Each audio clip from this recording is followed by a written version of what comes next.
কি মর্মান্তিক দুর্ঘটনা, তাই না? কুমিল্লার সেই মর্মান্তিক দুর্ঘটনার খবরটি শুনে মনটা প্রচণ্ডভাবে কেঁপে উঠেছে। এটি কোনো সাধারণ সংবাদ নয়, এটি এক করুণ আর্তনাদ, এক গভীর বেদনার গাথা।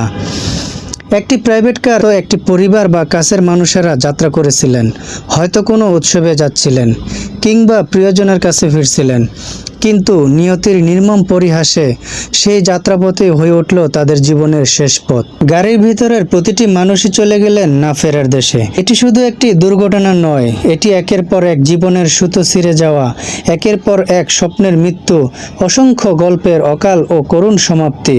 যারা চলে গেলেন তারা প্রত্যেকেই ছিলেন কারো না কারো সবচেয়ে প্রিয় মানুষ। কোনো মা হয়তো তার সন্তানের জন্য অপেক্ষা করছেন, কোনো সন্তান তার বাবাকে খুঁজছে, কোনো স্ত্রী আজীবনের জন্য হারালেন তার সঙ্গীকে। তাদের ফেলে যাওয়া খালি চেয়ার এবং নিঃশব্দ কান্না আজ কুমিল্লার আকাশ বাতাস ভারী করে দিয়েছে। এই মৃত্যু শুধু সংখ্যা নয়, প্রতিটি মৃত্যুর পিছনে আছে একটি করে বিধ্বস্ত পরিবার, যাদের জীবন এখন থেকে চিরতরে বদলে গেল। যে দৃশ্য আমরা সংবাদে দেখি তা হয়তো কিছুক্ষণের জন্য মর্মান্তিক লাগে, কিন্তু যারা সেই দৃশ্যের কেন্দ্রে আছেন তাদের জন্য এই বেদনা আজীবনের সঙ্গী। এই মুহূর্তে কুমিল্লার সেই শোকস্তব্ধ পরিবারগুলোর পাশে আমাদের নিঃশব্দ সমবেদনা। আমরা তাদের অসম্ভব বেদনাকে ভাষায় প্রকাশ করতে পারবো না।